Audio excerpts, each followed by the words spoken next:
doctor di doctor ngata ni mi lai mo ya doctor di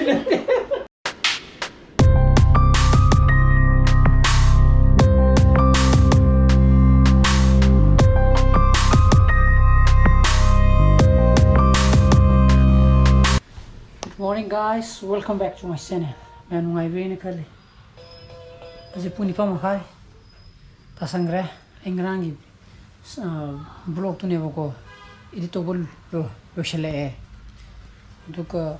ngarang di wa ju amal le me dum. Pop ta long tum na gre. Wa ra ge ju ko di bem den sa ni ni na ko pung mari ma khai ta hogale. Ko na oi ba ni duka bem den sa mo ra ga hale. Halaga simu ititing to ni bako. Chana pa ju. Amok tok tok lo re magi. Ko re mama na? Ha. Phadi poro phadi jum be ju. Adon thabak chana ga da ba lai re. Ai nu pina mai office ta chacha ga ni chalani. Do horen ju mo ko ga theng gi mo gi mandir ma le bine lai mandir ma ko paisang ma. Adu gi lai du gi lokhol la roi. Phiro haidi magi phi nu hong ni di hai bine ba ko. Oduna hore ma kamai to tu mai kandre aduga horen aigi junior cum friend amaju thengna ga da ba ko koi hum thengna ga da ba ma when ipad leibe la ka da ba ko doi phone be phong na ge ma ngasi la ka tran man han di ngarang di la roi ngasi la ka ni na khai bane ba ko odu ma na leira ka na ko na ko ji thengna sen hai bane kuire pun da ba thengna da ba na Pop tong dong na ke ramanda ga rom harsa kane ko ramanda ne bala to jina na si jo le ho na phare munding gi thabak kha ko ya de ko marang jo ai muk che le do ba na phone re ko pisa de nang pa ha de ya ro ko du piram mo da ano ka si begam de phajal de na ha adana je phung apon ta do rai bani ngai ga la ko bank tangarang jumuk chalo bane ngasi jumuk chalo bada ba mana ngasi changjar jani aina gari park to lai horni adu horen nogi live firon hong bai jena kamai to bonang na timing yang haira kya adi pau na rasi ibani nang pau hairo ya na bai haidi aina ba nang yum da mo haidara kidara ba haidara ro da direct chang do ra hamida pa che okay adu니다 adu pau phau na rasi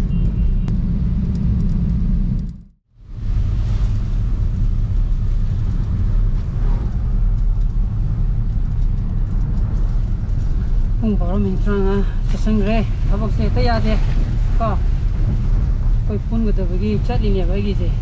mu room da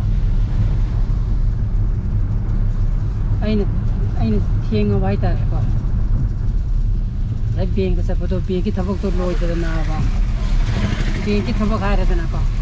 paro ma khai de thung ne ba si harang ko thong ta ga dum mani rom da dum thau gi to ne ba ko noram da kai rom da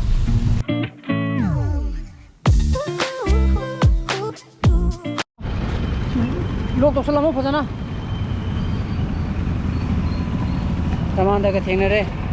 ro masala ani ma lami de lai ye tan ka ban yora ba kariya nangi gari thongjalo noida kina koi ro marsa skuire yaugre ke nanganda yaugre bai kina ramananda ko kina ro masa ma bade dum yau nangi dum yau bun he blok ta yau bun adi mo ye thongjala je song hang ira adana kuire hum punde baje ada ramanda di sem gudi madi ireng bal de gine bako kapsing rom de gine ba ada ma ngasi ma ipad leiba khagala pai ta ma gi se bag le urib ne ipad leiba khagala pa ko ori phare na di tanya sare di pulla jena moi de salaga pun ga baji lai di le bako adu jman khagala ni na ji di ngata ori batai tawraji punji na pun manida adon sida mana hana leiramba oboi gi roren house ma lei ko manau pa lei ba mo doina ma pari batai tawro ge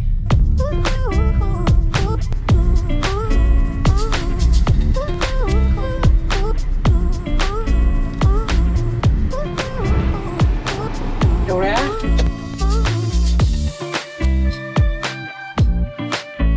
से रमांदगी iPad 9 Gen हाँ अदु नुंगसीद्रो आइजे आई blog तो सिन का पोगदना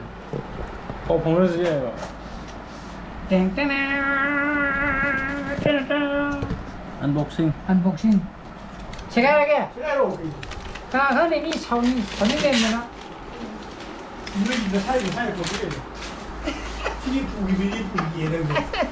यार बंदू बंदू इबक ला यार ना तो जो मैं मन थंग गया मैं इस चमा ने दा मैं इतना 8.1 है अजे 9.1 है कोई ना चमा ने 8.9 नहीं जो अपग्रेड तो रोमर से की जो 8 में ले को आई का तुम को मांग द चे मिने की आई छाद्री के ना नहीं नहीं खोजी फोद्रो ना मैं चिप से तगी लुनो मो प्रोसेसर वांग खले ओने एक्टिवेट तोरे ना तोरे मालूम अकाउंट सेट तोर लाई है जी सॉफ्टवेयर वर्जन 15.3.1 सिजि अकोइ लेटेस्ट ओइद्री 15.6 ला बने फेना आई गिरा मा आले जी कइनो ना 64 नंग लो रेजा माने से 64 ने 120 GB साथी सिदा 256 64 यारे काफी तारे कइ 128 तो मा हयं वाइन वा game pam ma game nung hap da ban game ado so taw lai ngai du da nai yai da na aduna ayu chak chak te ba ko raman du chak te ba adu koi roma sa di madi miramis ne ba duna akoi di sa khare duna raman de bani chak tho ge aduna se akoi hom je senai di phd lop to min na ko ne ba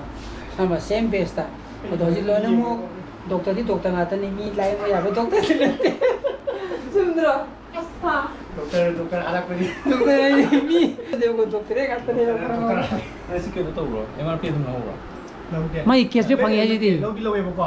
सिद्धगिल पा 30,000 900 लेना सिद्धगिल ने बा 3,000 case 3,000 okay मी credit card ने चिंथर लाई नि credit card ना लोबगिने बा अदने कुसे ताउसे पंगम बजे credit card one time the swap तो फोगर लोबु या बदो ई माइदम थिदरो मैं हाइ दे मा सिंग हाइजे अति आइजु कौ थे दि आइजु केन कमाइनो न हाइजे अतिदा आइ दिङ सही अखोइ भाब तने क्रेडिट कार्ड से पैदी ई माइद लोबु या ना तुम खल्लगा लैत्रा हां अदुना सही वन टाइम दे क्रेडिट कार्ड न स्वैप तो थोगा फुल पेमेंट नो लोइरा बने नंग हाइजे सिदा की या बदो ईएमआई खल्लगा लैरा बिने को ईएमआई दो लोरम नो बा अदुगा सिरो कंद ज्ञान तारा बा खंगा बा ईएमआई खक की 40,000 फयें खले जे बा अदगी ओली आई थाई छिबम बा छिबम तो 3,000 नि खंगे अदुगा कप छिलु बिनि बा अदुगा ई लई पोसिटी 30,000 नि दना सिजे तुम ब्लॉक तो की भाई तारे मोइना ब्लॉक तोरा कने मोइगी मनली दि तुम लौजगी गदबा अदुदा ngसाigi मनली आइदि मनली लौगी बतादि अदु तवे अते मनली लौगी बतादि ngसाigi रमानदा दा ngसाigi मा थ्री 6 months हो गया 12 months तो मा क्रेडिट कार्ड तो 30,000 41,000 दो यूज तो वे या देना शॉप तो थोगा एट वन टाइम दा कि दो मदि समाना दरा हैबनि दा अदु तोरम दरे हैबनि दा माना आइजिना समाना बता पांदे ससा जी से ये मथंग जी का नॉलेज ले लेना सी येन ओकने को अदुको कमांदा हाइदे टेम्पर ग्लास में फजना टेम्पर ग्लास में फजना हापो है अदु कबर दुको बलो चखदि बुङो नंग सेमम लैतमनिगो मणिपुर दा खंजौ अदु रमानना 64 लैति मी 120 GB सादि 9 Gen दा 250 60 online da ye yong ji ai generation ni so phangro online da phang ibani leibada adu an wagi di ha flipkart ye hana koi home kaine ni ramandana mai yumda hangane ba ko irengbal da ka ade koi pung ka kaina jena pung mari tare ngak nang thoda ka haira kamai to gena ngak ngali ba nang ba thaki sara ए मोदी के थक दुजे है हम थक जरा रोम सोय थ थौसी आमा पांदा अदो नाम नि सलगुम जेबा अदो न मुचे द सोय द कनो दिगला द ने ꯁꯤ ꯂꯤꯛꯂꯥꯗ ꯉꯧꯕꯗꯧꯅ ꯂꯦꯃꯟ ꯇꯤꯗ ꯉꯧꯕꯗꯧꯅ ꯑꯩ ꯂꯦꯃꯟ ꯇꯤ ꯊꯛꯏꯅꯦ ꯁꯥꯀꯥꯟꯗ ꯑꯃꯅꯦ ꯁꯤ ꯅꯝꯃꯤꯁꯤꯗꯤ ꯑꯩꯗꯤ ꯀꯣꯜ ꯗ꯭ꯔꯤꯡ ꯀꯣꯛ ꯂꯨꯄꯥ 10 ꯄꯤꯕꯗꯨꯃ ꯊꯛꯀ ꯂꯣꯏꯔꯦ ꯌꯥꯔꯦ ꯀꯥꯐꯤ ꯐꯝꯃꯤꯟꯅꯔ ꯊꯛꯁꯤꯗꯅ ꯅꯪ ꯅꯇꯣꯝ ꯊꯛꯀꯦ ꯅꯪ ꯐꯠꯇꯕꯩ ꯃꯑꯣꯡꯅꯦ ꯑꯗꯨꯗꯤ 이만이나 레몬 타기야 너 꼭 더해 ꯑꯦ ꯂꯤꯛꯂꯥꯗ ꯂꯦꯃꯟ ꯀꯣꯛ ꯌꯥꯎꯕ꯭ꯔꯣ 레부르지 ꯑꯗꯨꯗ ꯂꯤꯛꯂꯥꯗꯗꯤ ꯌꯥꯗꯕꯅꯦ ꯂꯨꯄꯥ 10 ꯄꯤꯕ ꯃꯕꯨꯛ ꯐꯠꯇꯕꯩ ꯃꯑꯣꯡꯅꯦ ꯃꯁꯤꯗꯤ ꯑꯗꯨꯗ ꯑꯩꯅ ꯂꯤꯛꯂꯥꯗꯒꯤ ꯑꯗꯨꯃꯥꯏꯅ ꯍꯧꯖꯤꯛ ꯇꯧꯕ꯭ꯔꯣ ꯅꯪ ꯑꯗꯨꯗ ꯂꯤꯛꯂꯥꯗꯒꯤ ꯂꯦꯃꯟ ꯇꯤ ꯊꯛꯇꯗꯤ ꯌꯥꯗꯕ꯭ꯔꯕ ꯅꯕꯥꯅꯤ ꯊꯣꯛꯑꯁꯦ ꯍꯥꯏꯔꯣ ꯀꯃꯥꯏꯅ ꯇꯧꯁꯦ ꯍꯥꯏꯅꯣ ꯊꯣꯛꯑꯁꯨ ꯌꯥꯔꯦ ꯅꯪꯗꯤ ꯑꯃꯨꯛ ꯑꯥ ꯇꯥꯅ ꯍꯥꯏꯗꯒꯤꯗꯨꯅꯤ ꯂꯥꯞꯄꯦꯕ ꯃꯤꯗꯤ 나 사크라도 레우니 이링군 라오 nangi molom no lo lao asmai hore he ramani pot me am yauri ni adana ji pung mari mi tara chakre koi hum ajida aying bam tan thaugi ge ko doga kainarani ramandana mai mayum iring banda khaidagrani hoina koi yumda yam tangna thengnaba moment ni sare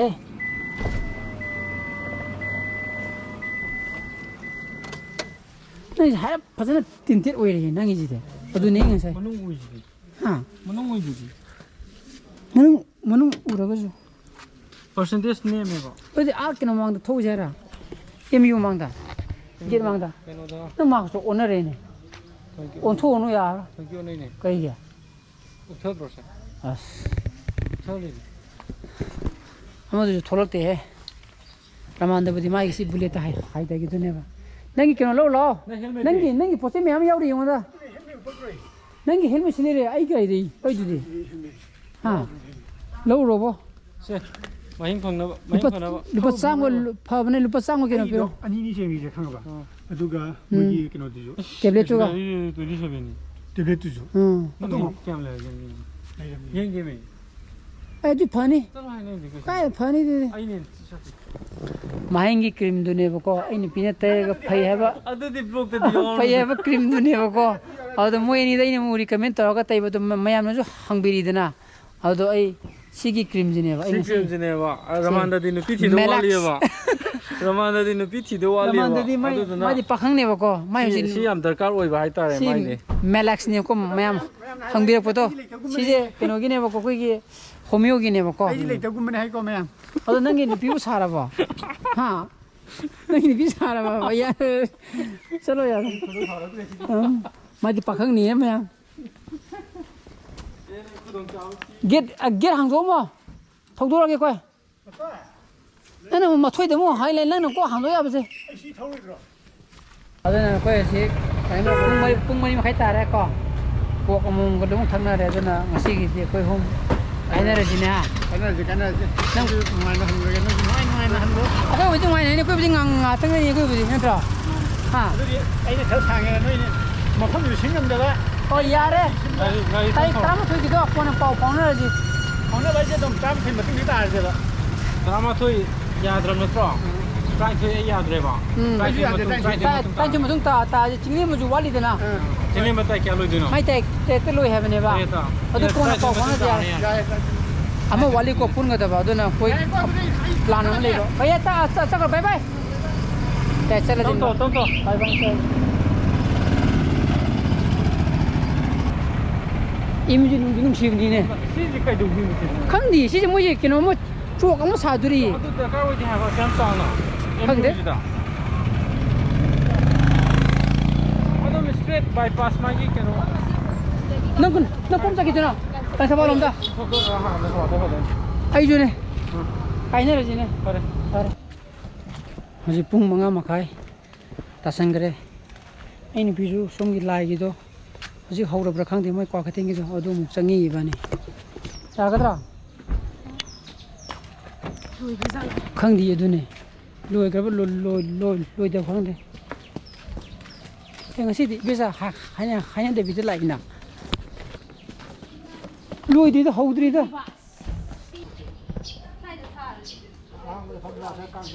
ai phang mora da mora so la ni kana la to no oh ꯑꯣ ꯑꯩꯈꯣꯏꯗꯤ ꯂꯣꯏꯔꯝꯃꯗ꯭ꯔꯥꯅ ꯈꯜꯂꯨꯔꯃꯤꯅꯦ